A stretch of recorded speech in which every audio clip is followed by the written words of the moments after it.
کربلا کے حوالے سے اچھا شارٹ سا واقعہ کربلا کو شارٹ صاحب ذرا بیان کیجیے گا. اچھا واقعہ کربلا، اب یہ دو سوال ہو گئے. ایک تو یہ کہ واقعہ کربلا شارٹ سا کیا ہے. واقعہ کربلا مختصر الفاظ میں یہ ہے کہ جناب امیر معاویہ رضی اللہ عنہ کی وفات کے بعد جب آپ کے بیٹے کی خلافت کا مسئلہ آیا تو امام عالی مقام نے اس کو قبول نہیں کیا، اور پھر جب وہ پیغام مدینہ میں پہنچا تو آپ نے اس سے دستبرداری کا اظہار کیا، اور پھر یوں یہ 8 ذی الحج یا 6 ذی الحج کو اس واقعے کا باقاعدہ آغاز ہوتا ہے. پھر آپ مدینہ سے نکل کر مکہ تشریف لے گئے، اور مکہ سے پھر یہ آہستہ آہستہ سفر اس کا آغاز ہوا. سب سے پہلے آپ نے مسلم بن عقیل اپنے چچا زاد بھائی کو بھیجا، وہاں کے حالات دیکھیں.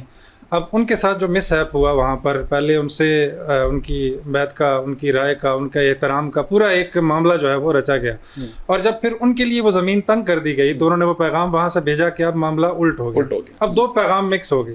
ایک پہلے والا بھی آ گیا کہ لوگ آپ کے حق میں ہیں، 12,000 یا 18,000 کے لگ بھگ جو ہے وہ بیعت کے لیے تیار ہیں، اور دوسرا پیغام بھی جب ان کی شہادت کا وقت قریب آیا، ایک وقت وہ ہے کہ ان کو پناہ دینے کے لیے کوئی گھر میسر نہیں ہے، اور پھر عبید اللہ بن زیاد اور دیگر معاملات جو ہے وہاں پر وہ پیش آنا شروع ہوئے، اور پھر امام علی مقام نے رخت سفر باندھا.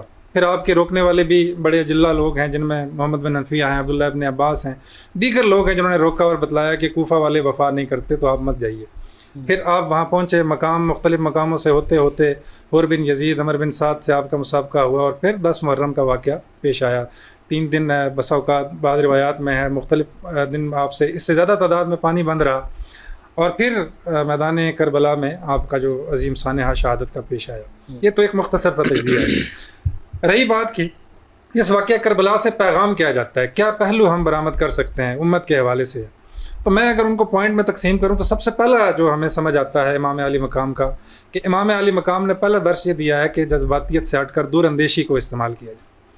آپ مدینہ میں ہیں، آپ تک یہ پیغام پہنچتے ہیں کہ وہاں آپ کے لیے زمین ہموار ہے، تو کوئی بھی لیڈر یہ چاہے گا کہ میں جاؤں اور میری واہ واہ ہو اور میں وہاں پر جا کر سیٹل ہوں اور میرے لیے ایک مقام میسر ہے تو میں چلا جاؤں وہاں پہ. امام علی مقام خود نہیں گئے، دور اندیشی کو محسوس کرتے ہوئے آپ نے مسلم بن عقیل کو بھیجا. ایک پہلو تو یہ ہے، کسی بھی حالت میں کوئی بھی ایسا پہلو آپ کے سامنے پیش آئے، جذباتی پہلو ایک طرف رکھ کر دور اندیشی کا آپ اس کا استعمال کریں. دوسرا پہلو یہ کہ آپ نظریات پہ کتنے پختہ کار ہیں، آپ کی جو آئیڈیالوجی ہے اس پہ آپ کتنے پختہ ہیں. اس پہ امام علی مقام نے بتایا کہ ہم آپ کو بتائیں گے کس قدر پختہ رہ کر ہم بتا سکتے ہیں. تیسرا پہلو مستقل مزاجی کا ہے کہ آپ کو نینوا کے مقام سے لے کر ریالہ کے مقام، دیگر مقام پہ مختلف اوقات آپ کو آفر کی جاتی ہے، آپ واپس لوٹ جائیں، آپ یہ قبول کر لیں، وہ قبول کر لیں. آپ نے کہا کہ نہیں، یہ ممکن نہیں ہو سکتا. نظریات پہ جو پختگی ہے وہ امام علی مقام کا ایک اہم ترین درس ہے. چوتھی چیز صبر ہے، 5ویں چیز مستقل مزاجی ہے، 6ٹھی چیز حلم ہے، بردباری ہے، اور عبادت پہ ڈٹا رہنا ہے. میں پہلے بھی عرض کر چکا ہوں کہ اس میدان کے اندر بھی اگر آپ نماز نہیں چھوڑتے ہیں تو اس سے پختہ نظریات اور کیا ہو سکتے ہیں. تو ہمیں یہ سبق میسر آتے ہیں کہ ہم اصولوں کو کبھی مصلحت پر قربان نہیں کریں گے. جو نظریہ رکھیں گے وہ اینڈ تک باقی اسی طرح رہے گا. اسی طرح اگر کبھی مصیبت پیش آتی ہے تو صبر استقامت سے اس کا مقابلہ کریں گے. یہ امام علی مقام کا ہے. اور آخر میں اگر میں اپنے جملوں میں تعبیر کروں تو وہاں پہ کربلا کے اندر تلواروں کی گن گرج تو تھی، سنائی دے رہی تھی، لیکن آج حسینی پیغام گونج رہا ہے. بے شک وہاں پر کثرت تو تھی لیکن تعداد میں جو کم لوگ تھے، آج ذکر حسینی گونج رہا ہے جو تعداد میں کم تھے. تو یہ نظریات کی بقا، یہ مستقل مزاجی، صبر، یہ سارے پہلو ہیں جو ہمیں کربلا سے ملتے ہیں. اور ایک حسینی ہونے کے ناطے ہمارے لیے جو راہ عمل ہے اور زندگی میں وفاؤں کا جو شعار ہے وہ یہ والا رستہ ہے.